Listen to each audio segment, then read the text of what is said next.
Welcome back, at least for the Phase 1 schools. It seems like just yesterday we were right here at RJVL where we were welcoming back all of our students to what we knew would be a successful school year. Times have changed just a little bit, but we're certainly overcoming challenges to present a new opening or reopening of our schools for the upcoming school year. Right here in RJVL, this is one of our Phase 1 schools that open up tomorrow, October 6th, and hopefully our Phase 2 schools will open up by the end of next week, and our Phase 3 schools not soon long thereafter. We will certainly provide an updated calendar once all schools have been in session, and we'll get that out to you in a very timely fashion. Most of our schools and school sites are getting prepared for the reopening. Our Phase 1 schools are prepared. Our faculty and staff have been in attendance at these schools for the last 2 days, with our students coming tomorrow. Our Phase 2 schools, we are working 7 days a week, 16 to 20 hours a day, and preparing those for what I know will be a successful reopening next week. But please be patient and understanding of some of the challenges that we continuously overcome relative to preparing our schools to reopen.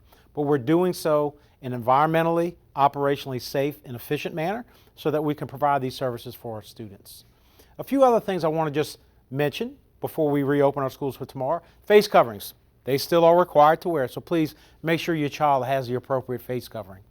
There are some devices that you may have at your house, or the technology devices that we gave out prior to Hurricane Ida. If they're damaged, bring them to school and we'll evaluate those and try to replace those devices in a timely manner. Student dress code. While we certainly want all of our students to be in the appropriate school attire, we also recognize the many challenges that our students have had to incur in our families relative to their uniforms. If your child does not have a uniform, please send them to school. We'll take care of them. We'll align additional supports that they may need to come to school in a manner that's appropriate to the school setting. But don't worry about that. We'll take care of them. We have healthy, available hot meals for our students when they return to our school. I do ask, as far as transportation goes, be patient because we are picking up students in residences that they weren't previously at prior to the storm. So please be patient with our bus operators. If you have any issues, please call our transportation department. But the first few days is going to be difficult. It's going to be more timely in picking up children that may not be at a regular site. But we're going to pick up all kids and bring them to the appropriate school site.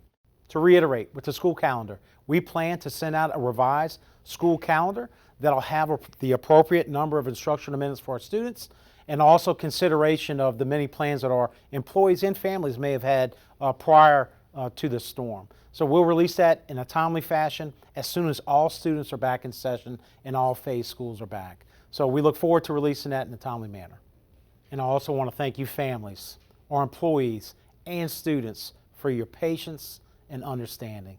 We have received so many supportive messages and outreaches of support for our school system, for our students, and for our employees.